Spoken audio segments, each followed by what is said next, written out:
நீங்கள் எப்பவுமே கை கட்டி பேசுகிறீங்களே, அதுக்கு என்ன காரணம்? அது ஒரு காலகட்டத்துக்கு அப்புறம் அது அப்படியே பழகிடுச்சு. ஏன்னா, நம்ம சின்ன வயசுலேருந்து இருக்கிற சூழ்நிலைகள், அது ஒரு மாரி இருந்திருக்கும். அங்கே நம்ம எப்படி பேசுறது, எப்படி நம்ம நடந்துக்கிறதுன்னு தெரியாமல் இருக்கலாம். அப்புறம் ஒரு ஒரு காலகட்டம் போகும்போது, நிறைய கிளைண்ட்லாம் நம்மளுக்கு கிடைச்சாங்க. அவங்க எப்படி பிஹேவியர்லாம் எப்படின்னு நம்ம தெரிஞ்சுக்கிறோம்.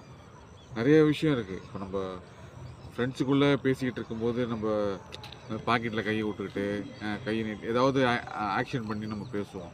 அது ஃப்ரெண்ட்ஸுக்குள்ளே, வீட்டில் அது ஓகே. ஒரு அட்மின் ஒரு இடத்துக்கு போகிறோம், நம்மளுக்கு மேலே இடத்துல மேல் அதிகாரி இருப்பாங்க. அவங்க நம்மளுக்கு மேலே யாராக இருந்தாலும் சரி, அது மனிதனாக இருந்தாலும் சரி, கடவுளாக இருந்தாலும் சரி, நம்ம வந்து கை கட்டி சொல்கிறது வந்து அவங்களுக்கு வந்து ரொம்ப நம்ம மரியாதை செலுத்துகிற மாதிரி இருக்கும். ரெண்டாவது, நம்ம மேலே அவங்களுக்கு அபிப்பிராயம் அதிகமாகும். அபிப்பிராயம் அதிகமாகும்னா, நான் ஒரு விஷயத்த வேணுன்ட்டு கிரியேட் பண்ண சொல்ல, நம்மளோட இயல்பு நேச்சுரலாக அப்படியே ஒரிஜினலாக இருக்கணும். நடிக்கிற மாரி இருக்கக்கூடாது. அது ஒன்று இருக்குது. நம்ம ஒரு காலகட்டத்துக்கு அப்புறம் யாராவது ஒருத்தங்க நம்மகிட்ட ப பணம் கொடுப்பாங்க. நம்மளுக்கு தெரியும் யார்கிட்ட நம்ம எண்ணி வாங்கணும், யார்கிட்ட எண்ணி வாங்கக்கூடாதுன்னு. அவங்க எதிர்க்கே பணத்தை எண்ணக்கூடாது. ஸோ அவங்ககிட்டேருந்து நம்ம கிளம்பி வரும்போது, பைக்கில் வந்தாலும் சரி, சைக்கிளில் வந்தாலும் சரி, நம்ம பைக்கை கொஞ்சம் தள்ளி போய் நவுத்திக்கிட்டு போய் அப்புறம் காலை தூக்கி போட்டு தான் வரணும். காலை தூக்கி அவங்க எதிர்க்கே போடக்கூடாது. அது கூட மரியாதை கெடுதல்ன்றதை நான் நினைப்பேன். அதுமாரி பைக்கில் உட்காந்துக்கிட்டே நம்ம எதிர்க்க யாருன்னா பெரியவங்க வருவாங்க, பைக்கில் உட்காந்துக்கிட்டோ இல்லை சைக்கிளில் உட்காந்துக்கிட்டோ பேசக்கூடாது.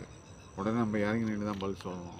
ஸோ அப்படிலாம் இருந்த காலம்தான், இப்போயும் இருக்குது. அதை தான் நான் பின்பற்றிக்கிட்டு இருக்கேன். ஸோ அதெல்லாம் எனக்கு பிடிச்சதால தான் எனக்கு அப்படியே நான் மாறி இருக்கேன்.